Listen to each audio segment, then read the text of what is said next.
सलाम के नाज़रीन, यूट्यूब चैनल पर खुश आमदीद। देखने का, सराहने का, आपके फीडबैक का बहुत बहुत शुक्रिया। फीडबैक देते रहिएगा, सराहते रहिएगा और क्रिटिसिज्म भी आप कर सकते हैं, तो उससे हम कुछ ना कुछ सीखेंगे। 17 जुलाई और उसके बाद 16 अक्टूबर, ये पाकिस्तान की तारीख के, सियासी तारीख के बड़े अहम तरीन दिन है, जिसने तारीख बनाई है या तारीख लिखी है। मगर इसके सियासत पे क्या असरात पड़ेंगे, आने वाले वक्त पे, मुस्तकबिल पे पाकिस्तान की सियासत के क्या असरात पड़ेंगे या नहीं पड़ेंगे, ये डिसाइड करना मेरा और आपका माजर के साथ काम नहीं है। जिसका है वो बताएगा, क्योंकि हमारे यहाँ अलमिया यही है कि तारीख बनती नहीं है, बनाई जाती है। तो लिखी जाती है, बनाई जाती है, खुद से बनाते हैं अपने अपने फायदे की, दूसरों के फायदे की। छोड़ दें इसको, आगे बढ़ जाते हैं। तो सवाल यह है कि कल से अब तक चूंकि पीटीआई ने एक वाज़ेह बढ़तरी हासिल की, और इसलिए कि Imran Khan versus all political parties, तो वो एक बहुत बड़ी चीज़ थी और बहुत बड़ा दिन था। इसलिए कल से अब तक डिस्कशन यही हो रही है कि पीएमएलएन क्यों हार गई, पीपल्स पार्टी कदरे बेहतर परफॉर्म करने में कामयाब रही, पीटीआई का तो दिन था, it was a day of PTI. तो ये सारी चीज़ें तो डिस्कस हो रही है। जो चीज़ मिसिंग है वो क्या है? वो है कराची। अच्छा, कराची ऐसा नहीं है कि बिल्कुल डिस्कस नहीं हो रहा, लेकिन कराची की 237 और एनए 237, एनए 239। अब हुआ क्या? एनए 237 पीपल्स पार्टी का पुराना इलाका था, बावजूद इसके कि पिछले 2018 के इलेक्शन में पीटीआई कैंडिडेट यहां से जीता था, लेकिन कुछ ज्यादा फर्क नहीं था। ये अब्दुल हकीम बलोच साहब 2-3 हजार वोट से हार गए थे। अच्छा, यहाँ पे ये बात जहन में रखने की है कि हकीम बलोच साहब अकेले उस वक्त जीत लड़े थे, यानी पीपल्स पार्टी का किसी जमात से इत्तेहाद नहीं था। उसके बावजूद वो हारे थे और पीटीआई वहां से जीती थी। इस दफा अगर वो जीते हैं तो उनके पीछे पीएमएलएन भी खड़ी है, उनके पीछे जेयूआईएफ खड़ी है, उनके पीछे एएनपी खड़ी है, उसके पीछे एमक्यूएम खड़ी है। ये तमाम जमातें पीपल्स पार्टी की बैक पे, यानी अब्दुल हकीम बलोच की बैक पे खड़ी है। तो फिर अब्दुल हकीम बलोच साहब वहां से जीत जाते हैं और इमरान खान साहब हार जाते हैं। अब अगर मैं ये कहूं कि हार जाते हैं या हरा दिए जाते हैं, तो मैं तो कह दूंगी मेरे पास इसका सबूत नहीं है। लेकिन जाहिर सी बात है, सबूत तो नहीं होता। लेकिन अगर मैं ये कहूं कि मुझे कम से कम 4 से 5 दिन पहले पता था कि इमरान खान साहब कराची में एक सीट जीतेंगे और एक सीट हारेंगे, और ये भी पता था कि कराची से इमरान खान साहब एनए 237 हारेंगे, तो अब आप समझ गए होंगे। अच्छा, ये सब मुझे नहीं पता था। मैंने कराची में किसी को फोन करती थी तो भी वो यही बताता था कि ये सीट से इमरान खान साहब जीत रहे हैं, लेकिन लड़ रहे हैं, लेकिन जीतेंगे नहीं। तो एक माहौल बन जाता है। हमने देखे हैं, हमने 2002 के बाद से जितने इलेक्शंस हुए, कवर किए हैं, माहौल देखा है, ये सब कुछ देखा है। बट एनीवे, इस बहस से आगे बढ़ जाते हैं। अब बात कर लेते हैं एनए 239। वहां पर क्या हुआ? वहां पर यह हुआ कि वो हल्का जो एमक्यूएम का हल्का हुआ करता था, स्ट्रॉन्ग वोट एमक्यूएम का होता था, वहां से आज एमक्यूएम पाकिस्तान को 18,000 कुछ वोट पड़ते हैं और पीटीआई के चेयरमैन इमरान खान को 50,000 प्लस वोट पड़ते हैं सो फार, जो अभी तक के गैर हतमी और गैर सियासी नताइज है। अच्छा, अब इसका ये तो एक हो गया कि सिंपल जी, एक खड़ा हुआ दूसरा हार गया। एमक्यूएम पाकिस्तान के हारने की वजह क्या हुई? अब ये असल में ये चीज है जिसके ताने बाने में आज लेके चलना चाह रही हूँ। मैंने प्रोग्राम किया, सबने बात की कि जी क्या वजह थी। हमने अपने नुमाइंदे से पूछा कि एमक्यूएम पाकिस्तान क्यों इस बुरी तरह से हारी। उनका 2-3 वजूहात है, जिसमें सबसे इंपॉर्टेंट वजह तो है कि एमक्यूएम लंदन ने वहां का बाइकआउट किया था। मेरी आईब्रोज रेज हुई, ऑफ कोर्स होनी थी। दूसरी बात, एमक्यूएम तकसीम दर तकसीम थी, इसमें भी किसी को शक नहीं है। पीएसपी, एमक्यूएम पाकिस्तान, महाजिर कौमी मूवमेंट, फिर फारूक सत्तार साहब का ग्रुप, फिर एमक्यूएम लंदन, तो ये हाल तो होना था। लेकिन जो आईब्रो रेज करने का सबब बना, वो बना एमक्यूएम लंदन का बाइकआउट। तो मैंने उनसे ये दोबारा उनको एक क्वेश्चन किया, काउंटर क्वेश्चन किया कि क्या ये वाकई ये समझते हैं कि वहां पर इस फैक्टर ने वर्क किया? तो उन्होंने कहा जी बिल्कुल।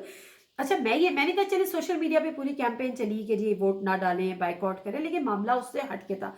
उन्होंने बताया कि वहां पे वाजे तौर पे बैनर्स लगे, वहां पे वाजे तौर पे कैंपेन हुआ, डोर टू डोर कैंपेन हुई, पैम्पलेट डिस्ट्रीब्यूट हुए कि बाइकआउट है, आपने जाके वोट नहीं देना। उसके असरात हमें कराची में एनए 239 में नजर आए। अब जो इस तमाम सिनेरियो को लेकर मेरा सवाल बनता है वो ये कि क्या कराची की सियासत में आज भी अल्ताफ हुसैन फैक्टर इन है, एग्जिस्ट करता है? तो इसका जवाब है हाँ। हालात को देखते हुए, मॉनिटर करते हुए, एक अपना मेरा एनालिसिस है। लेकिन जिसका सवाल का जवाब मैं ढूंढने की कोशिश कर रही हूं वो है क्यों क्यों आज अल्ताफ हुसैन फैक्टर भी वहां पर कराची की सियासत में एग्जिस्ट करता है? ये एक बहुत बड़ा सवाल है। इस सवाल का जवाब मैं ढूंढने की कोशिश कर रही हूँ। जो अभी तक मुझे समझ में आया वो मैं आपके सामने रखती हूँ।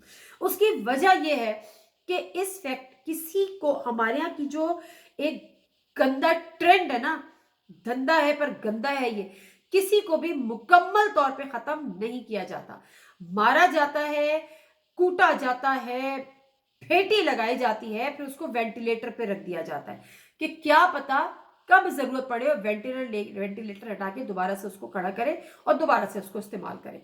तो कराची में एमक्यूएम पाकिस्तान के एमक्यूएम लंदन के साथ भी इन्होंने यही किया है करने वालों ने। अब वजह क्या बनी थी?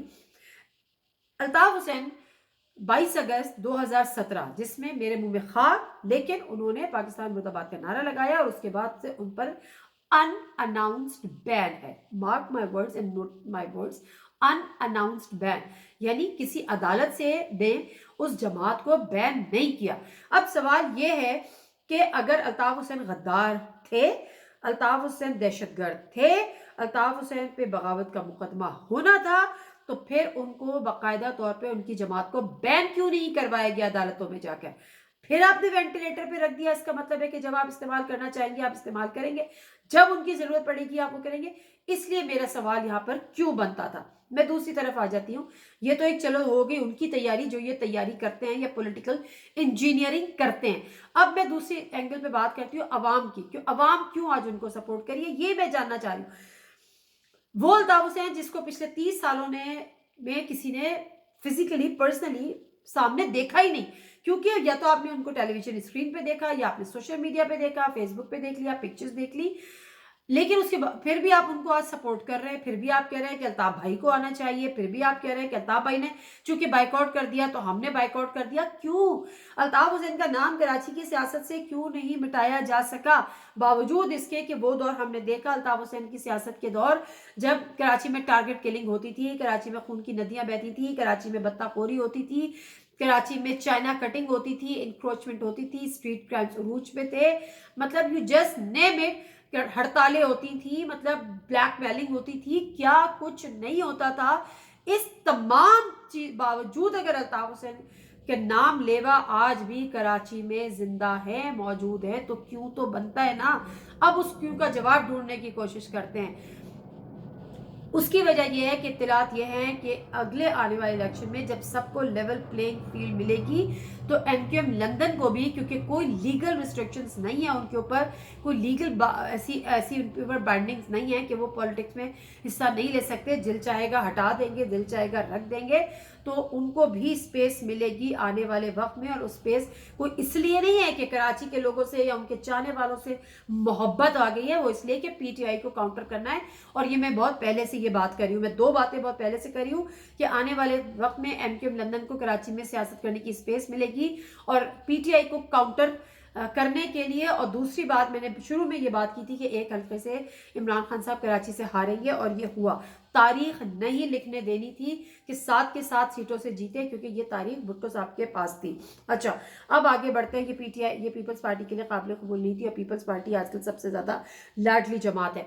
अब मैं दोबारा वहीं पर आती हूँ कि कराची में आज भी अल्ताफ हुसैन का नाम लेवा क्यों मौजूद है, इसलिए कि जो वजूहात की बिना पर एमक्यूएम बनी थी या बनाई गई थी एपीएमएसओ, जिन मसाइल की वजह पर वो आज भी जिंदा है। कराची के लोगों को ऐसा का एहसास महरूमी जानबूझकर कभी दूर किया ही नहीं गया। कराची के लोगों को बुनियादी ज़रूरियात जानबूझकर कभी फराम की ही नहीं गई।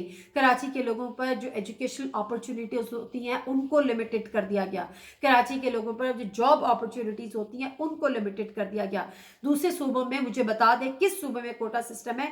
सिर्फ कराची में कोटा सिस्टम है कि कराची के पढ़े लिखे टैलेंटेड जवान कहीं आगे ना आ जाएं। दूसरे जो हैं वो उनसे इनसिक्योर होते हैं। भाई आप ओपन मेरिट कर दीजिए और फिर मेरिट पे जो भी आए आप उसको आगे ले आए, लेकिन ये नहीं होता। फिर दूसरे सूबे वाले पूछते हैं कि कराची का आखिर मसला क्या है? कराची का मसला ये है कि कराची 65% रेवेन्यू जनरेट करता है पूरे मुल्क का, कराची को उसका हिस्सा ही नहीं देते, बुनियादी जरूरियात जिंदगी फराम नहीं करते, उसको ट्रांसपोर्ट जैसी सहूलत नहीं होती, उसके बाद पीने का साफ पानी नहीं होता। फिर कराची के लोगों के पास जॉब्स नहीं होती है। बड़े से पढ़ा लिखा लड़का या तो वहां पे रेडी लगा रहा है, या वो बाइकें चला रहा है, या वो फूड पैंडा में खाने डिलीवर कर रहा है। क्या ये मुस्तकबिल है? मैं ये नहीं कहती कि वो बुरा काम है, लेकिन ये फ्यूचर नहीं है उन पढ़े लिखे लड़कों का और इंजीनियर्स का और प्रोफेशनल्स का। फिर जब कराची बगावत करता है तो आप कहते हैं कि कराची बगावत क्यों करता है, कराची बगावत क्यों ना करे, कराची अपने हकूक के लिए आवाज़ क्यों ना उठाए। मैं तो कहती हूँ जिस तरह से कराची को आवाज़ उठानी थी वो नहीं उठाई, और ये तमाम चीज़ें जो आज कराची वालों की किस्मत बना दी गई हैं, जो एहसास महरूमी वो जान के बनाया गया है, वो उनको इसी तरह से रखा जाएगा कि जब उनको इस्तेमाल किया जाए तो फिर वो उनकी मर्जी के मुताबिक इस्तेमाल हो जाए। ये वजह है कि आज भी इन तमाम मसालिम के बावजूद कराची से आप अल्ताफ हुसैन को माइनस नहीं कर सके। नादिर मिर्जा को इजाजत दीजिए, अल्लाह हाफिज।